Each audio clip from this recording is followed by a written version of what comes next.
Bonjour Nathalie, donc Cyril, j'ai 38 ans et je suis entré dans cette formation pour plusieurs raisons. La première, c'est parce que je voulais découvrir davantage ce qu'était l'éducation populaire, puisque c'est une formation sur, de cadre d'éducation populaire et des droits culturels. Mhm. J'étais aussi intéressé par la perspective d'alternance, c'est-à-dire le fait d'être à la fois sur le terrain et en formation et d'avoir un salaire en plus. Du coup, même si c'est un petit salaire, d'avoir un salaire. Et puis la troisième chose qui m'intéressait, et c'est peut-être plus une spécificité pour moi par rapport à mes camarades, c'est que j'ai déjà un parcours universitaire euh, et je m'intéressais au fait dans cette formation qui est de réunir des personnes de tous horizons, de tous âges, mais aussi des personnes qui n'ont pas le bac avec des personnes qui ont déjà l'équivalent d'un master, et d'emmener toutes ces personnes sous l'angle d'un collectif à avoir à la fin des 2 ans de formation un master. Donc un master qui est notamment normalement accessible en France avec une licence ou avec une reconnaissance d'expérience professionnelle. Et je trouvais ça très intéressant de vouloir construire un collectif et de pouvoir échanger. Par exemple, la Benjamine a 23 ans et la personne la plus âgée a la soixantaine, et avec des personnes de milieux très différents. Donc, je trouvais ça très riche comme projet en tant que tel, en tant qu'expérience humaine.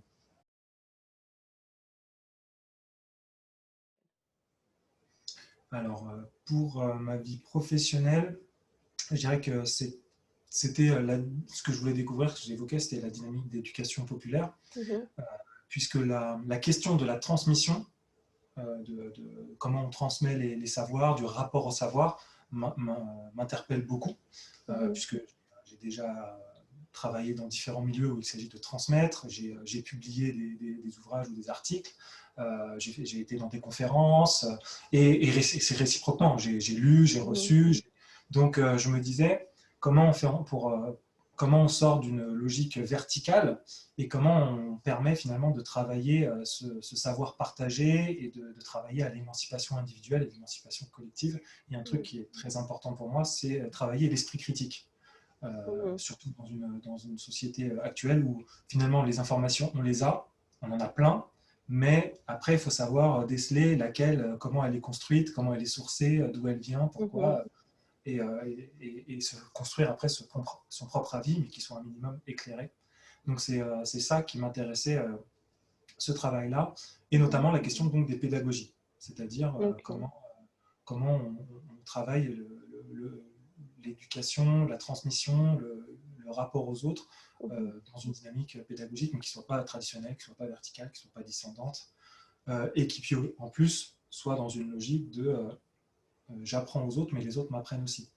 Ok. Donc, logique de co-construction et d'échange.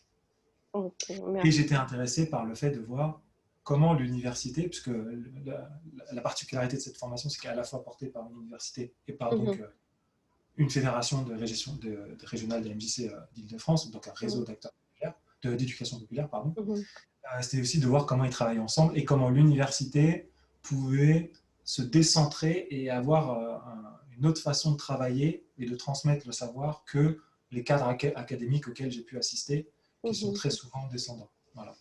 Et Ok. sur le plan personnel, c'est une aventure, j'ai envie de dire, comme n'importe quelle expérience à la fois individuelle et collective, Mhm. c'est enrichissant. Alors après, est-ce que ça a été plus enrichissant qu'une autre expérience de ma vie? C'est difficile à comparer. En tout cas, ça a été un espace de rencontre. J'ai fait de très belles rencontres. Mhm. Malheureusement, dans un contexte de pandémie qui a beaucoup impacté la formation et qui a Mhm. beaucoup impacté aussi, comme je l'ai expliqué, il y a l'idée de construire un collectif, de travailler la question de faire les choses ensemble.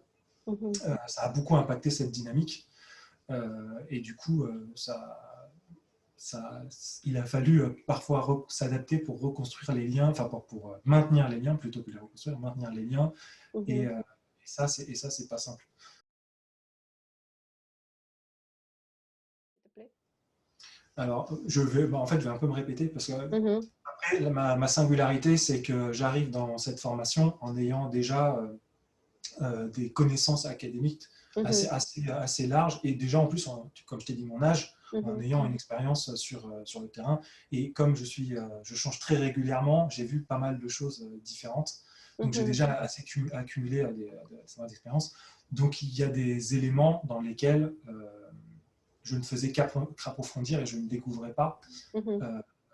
Et il y a d'autres éléments, et j'évoque notamment tout ce qui relève de la pédagogie. C'est là où j'ai beaucoup appris, non seulement, et peut-être moins d'ailleurs par le fait de m'avoir expliqué qu'est-ce que c'était la pédagogie Freinet, qu'est-ce que c'était la pédagogie Montessori, qu'est-ce que c'était la pédagogie, que de l'avoir vu en pratique dans le cadre de certains éléments de formation qu'on a eu ou de rencontres qu'on a pu faire avec des professionnels, et en fait, de me nourrir, d'observer, de voir comment ils proposaient cette mise en œuvre de pédagogie alternative par rapport aux pédagogies traditionnelles. Et ça, je pense que c'est vraiment l'élément sur lequel j'ai beaucoup appris. Ouais. Attends, je vais réfléchir à ça parce que ouais, il y en a plusieurs. Il y a eu des expériences, tu vois, de rencontres. Alors, c'était ça qui était très intéressant avant la pandémie. Tu vois, il y avait des moments où on était tous ensemble de manière un peu formelle avec un intervenant ou une intervenante. Et il y avait les moments officieux. Tu vois, où pendant la pause, on échangeait, ou après, on allait boire un coup, tu vois, ce genre de choses. Et là, il y a vraiment eu des à côté qui étaient très intéressants.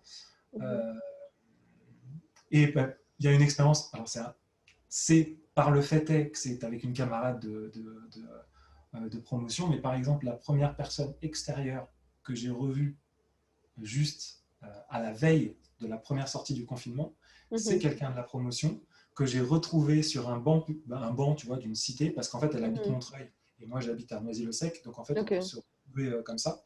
Et pendant 2 heures, alors qu'on était en confinement, en fait, pendant tu vois, la petite période de sortie qu'on avait, on a beaucoup parlé. Et on a beaucoup parlé, quand on était tous les deux, on a beaucoup parlé de nous deux. Et pas forcément de la formation, mais de nos trajectoires. Et ça, c'était très, très enrichissant. Il y a eu un épisode aussi qui est aussi en lien avec la pandémie, où, en termes d'expérience, c'était intéressant à vivre. Et puis, il se passait des choses. Ça a été, en fait, il y a une camarade qui a mis le holà sur la situation, ce qu'elle éprouvait pendant la pandémie. Et du coup, il y a eu l'idée de créer une lettre collective aux institutions.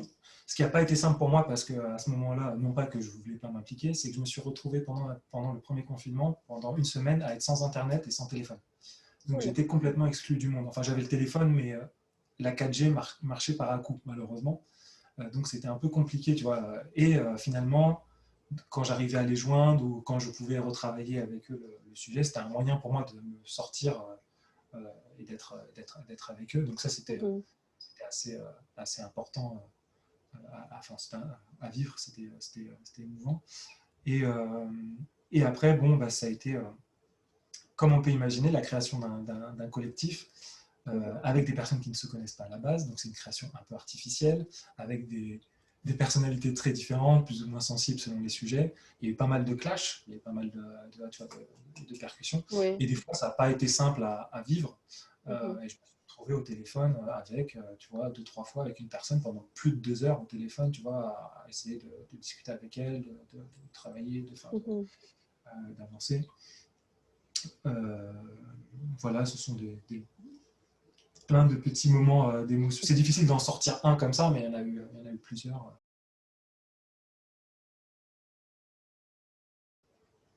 C'est intéressant que tu portes cette question, parce que je sens derrière les mêmes visions ou perspectives de ce que doit être cette formation. Est-ce qu'elle a un pouvoir je te ferai un peu la même réponse que sur les expériences. Est-ce que cette formation m'a transformé? Je ne pense pas qu'elle m'ait transformé. Qu'elle m'ait conduit à évoluer, oui, mais au même titre que tout le reste de mes expériences dans ma vie.